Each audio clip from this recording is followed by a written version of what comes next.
তেজপুর আসিয়া তোমার কেমন লাগিতেছে? অনেক সুন্দর লাগছে।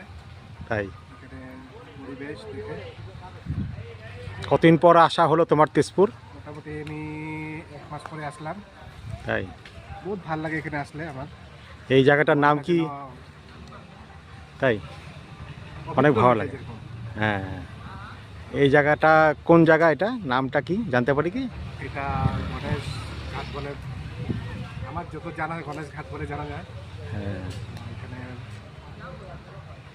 লোকরা বহুত ভালো, দেখেন ফটোশ্যুট করছেন এগুলো। তাই এই যে দেখেন, হ্যাঁ, ব্ল্যাক অ্যান্ড রেড করে আচ্ছা আচ্ছা আচ্ছা আসলাম। এখানে বোটিংও করতে পারেন আপনি। আচ্ছা বোটিংয়ের মূল্য মাত্র 200 টাকা। পুরো হ্যাঁ। তেজপুর টাউনটা আপনাকে ঘোরাবে। আচ্ছা আচ্ছা। ফটোশ্যুটের জন্য বহুত ভালো। হুম, আমি দৃশ্যগুলো দেখিয়ে দিচ্ছি, তুমি বলে যাও। এখানে দেখুন ওপারে নগাঁও, আর এখানে এই যে বোটটা আছে ওরা তুলছে, 200 করে ভাড়া বলছে। ঠিক আছে, এখানে ওরা আছেন। এখানে এই গণেশ মন্দির ওদের দূরে দেখা যাচ্ছে, আর ওদিকে আছে আপনার অগ্নিগড় বলে জায়গা আছে, আমরা সেখানেও যাব, আপনাদের নিশ্চয়ই ওখানের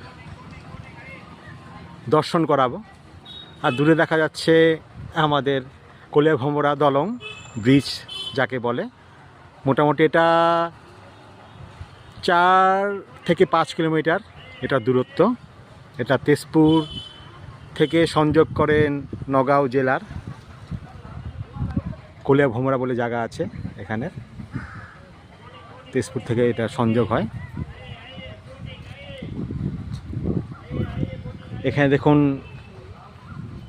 ফিশিংও করা হচ্ছে, একজন কাকু আমাদের ফিশিং করছেন এখানে। এটা ব্রহ্মপুত্র নদ, আপনারা সবাই জানেন, আসামের বিখ্যাত এই নদ।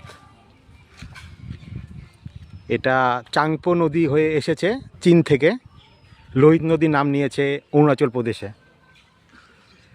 এখানে আসামে ব্রহ্মপুত্র নাম নিয়েছে।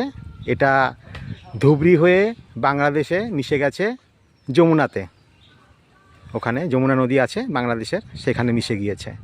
তারপর সেটা বঙ্গোপসাগরে প্রবাহিত হয়েছে।